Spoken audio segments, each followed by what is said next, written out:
परी दीदी, किसे देख रही हो आप?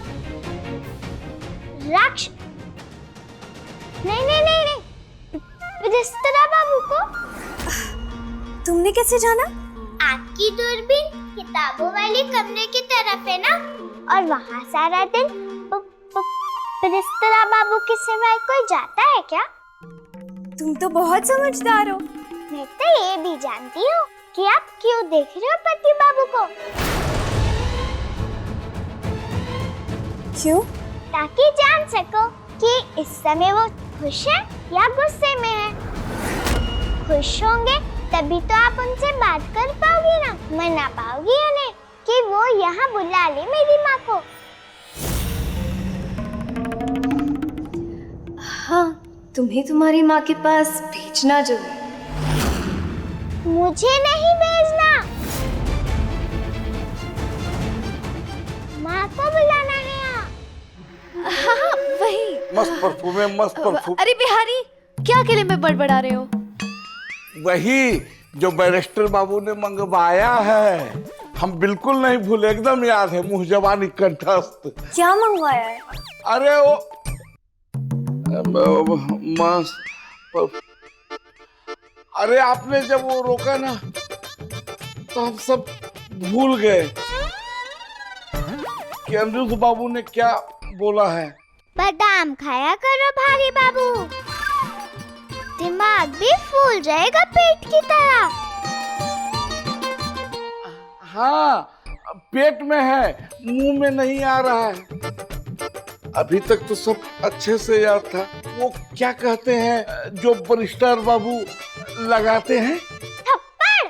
थप्पड़? अरे थप्पड़ काहे लगाएंगे वो हमें?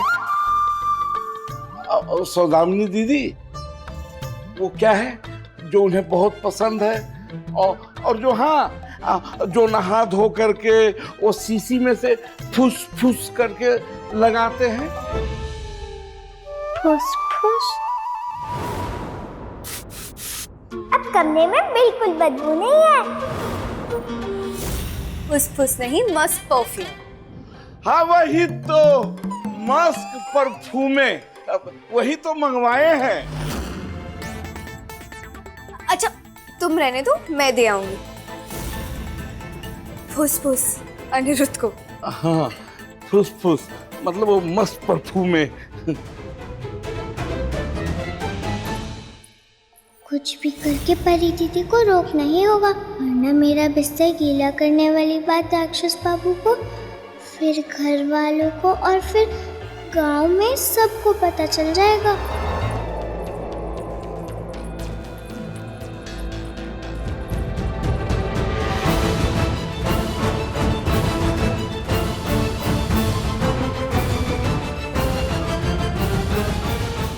कहीं परी दीदी को पता चल गया कि राक्षस बाबू का फुसफुस मैं छिड़कती हूँ कुर्सी पे तो क्या होगा?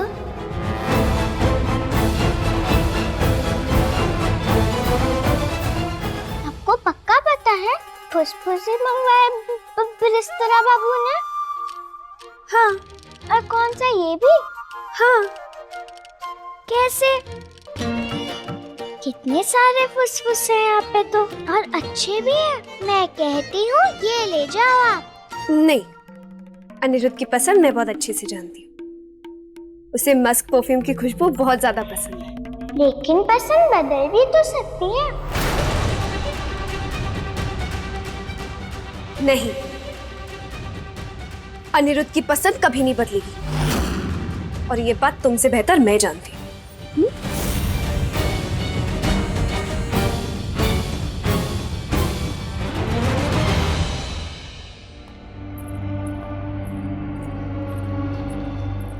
ये लो, तुम्हारा मनपसंद मस्क परफ्यूम। पर मैंने तो बिहारी से मंगवाया था, तुम क्यों ले आई? क्यों? मैंने लाकर गलती की? अब इतना भी अधिकार नहीं रहा मेरा तुम पर। नहीं मिनी, ऐसी बात नहीं है, लाओ।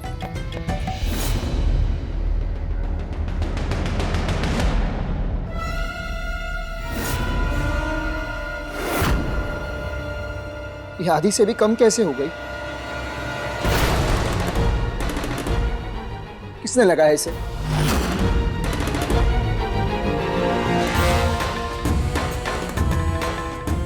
सोमनाथ, बटुक, स्टडी में आओ।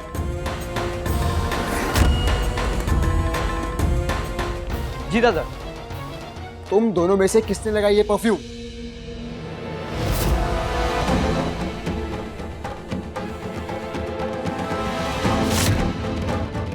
कुछ पूछ रहा हूं। मैं सिर्फ ब्रिटिश सरकार से तोहफे में मिला हुआ महंगा परफ्यूम लगाता हूँ। ऐसा बाबा कहते हैं और मैं उनका ही परफ्यूम लगाता हूँ। हाँ दादा, और मैं भी, या फिर जो आप लाते हो मेरे लिए। सच कहोगे तो दंड नहीं मिलेगा, वरना झूठ बर्दाश्त नहीं। तुम दोनों जानते हो सोमनाथ बटुक। आप सिर्फ हमें ही क्यों बोलते हैं? कोई और नहीं है घर में, जैसे ये लड़की।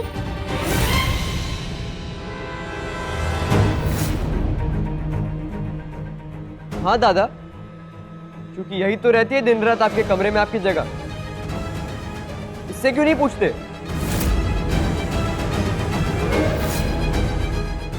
बोंदिता, क्या तुमने लगाया इसे अपने ऊपर? सच सच बोलो बोंदिता, क्या तुमने इसे लगाया अपने ऊपर?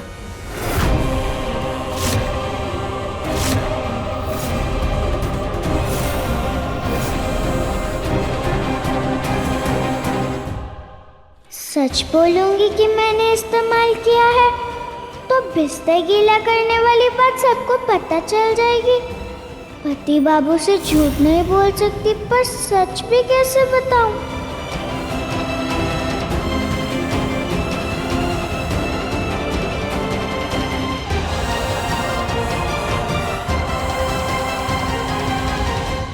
त्रिलोचन बाबू बाहर आइए, जमींदार बाबू बाहर आइए।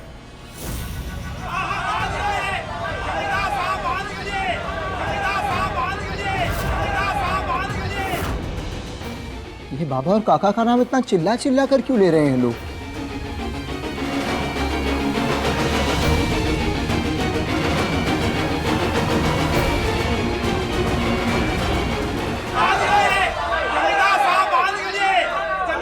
रुको रुको, क्या हुआ भाई? क्या हो रहा है सब? क्यों शोर मचा रहे हैं आप लोग? अरे रुकिए, अरे ऐसे कहाँ घुसे आ रहे हैं आप? हैं? याद दिलाना पड़ेगा क्या? ये आपके गांव के किसी गली का चौपाल नहीं है, हवेली है, वो भी रॉय चौधरियों की। देखिए, हमें बात करनी है जमींदार बाबू से। अरे तो क्या बात करना है? आप मुझे बोलिए ना। बुलाइए उनको, नहीं बात करनी है आपसे। क्यों बात नहीं करनी मुझसे? आपसे बात नहीं करनी, मुझे जमींदार बाबू से बात करनी है। बुलाइए उनको जाकर। अरे उन्हें बुलाइए, पहले तो उन्हीं को बुलाइए। क्या हुआ क्या है? चुप! अंदर हो या बाहर, रॉय चौधरियों की हवेली में सिर्फ रॉय चौधरियों की आवाज ही गूंजनी चाहिए। क्या हो गया? ऐसे शोर क्यों मचा रहे हो जैसे कोई तुम्हारी धोतियां लूट के ले गया हो? बिल्कुल सही कहा जमींदार साहब आपने, धोतियां ही लूट ली गई आज हमारी नदी किनारे से। हम चाहते हैं कि आप न्याय करें, सजा दें उस चोर को। गीले बदन बिना कपड़ों के छुपते छुपाते हम अपने घर कैसे पहुंचे हैं, ये हमें ही पता है। बहुत शर्म का सामना करना पड़ा आज हमें।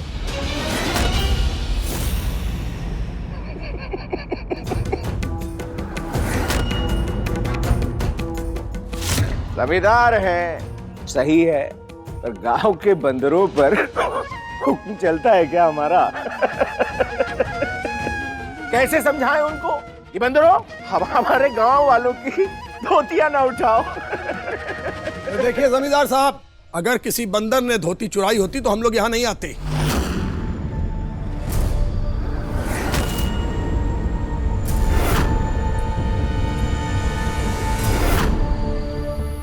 अच्छा, तो कौन था? लकड़बग्घा? अरे आपकी नई नवेली बहू त्रिलोचन बाबू।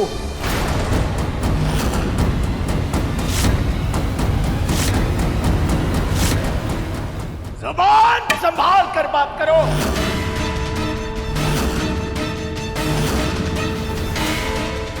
रॉय चौधरियों की बहू के बारे में बात कर रहे हो तुम? हमारी बहू, हमारा मान सम्मान, उसका अपमान मतलब हमारा अपमान।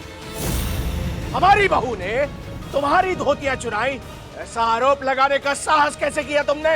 हम कोई आरोप नहीं लगा रहे हैं, हम तो बस यहाँ पे न्याय मांगने आए थे, और चोर को दंड मिले बिना न्याय होगा क्या? बस कुछ नहीं सुनना मैं। अरे आए न्याय मांगने हमसे। तुम्हारे कहने पर, तुम्हारी इस वाहियात बात पे हम अपनी बहू को सजा दे दें क्या?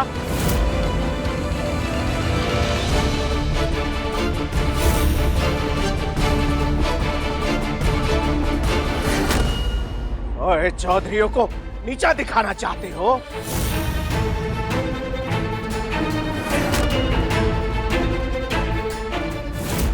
जाओ यहां से या निकलवाए तुम सबकी जमीन के कागज।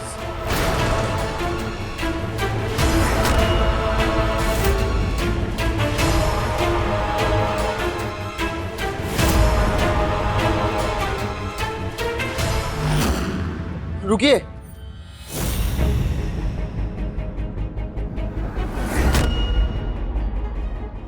निरुद्ध, क्या कर रहे हो? जो सही है वही कर रहा हूँ काका। न्याय।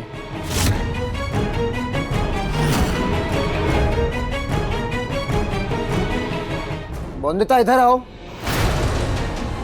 निरुद्ध, हम फैसला सुना चुके हैं। अब कुछ कहने कुछ करने की आवश्यकता नहीं है। आवश्यकता है काका। अन्याय मुझे बर्दाश्त नहीं, फिर चाहे वो किसी अपने नहीं क्यों ना किया हो। बोंदिता इधर आओ।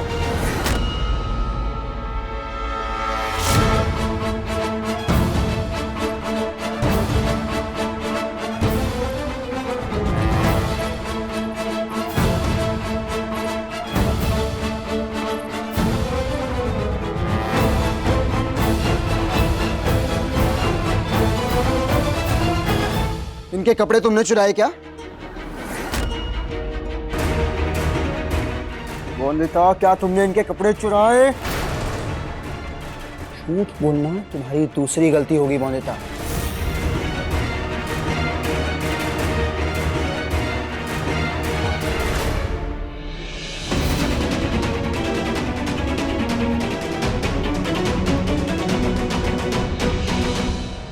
क्यों? बराबरी का मतलब समझाने के लिए पति बाबू।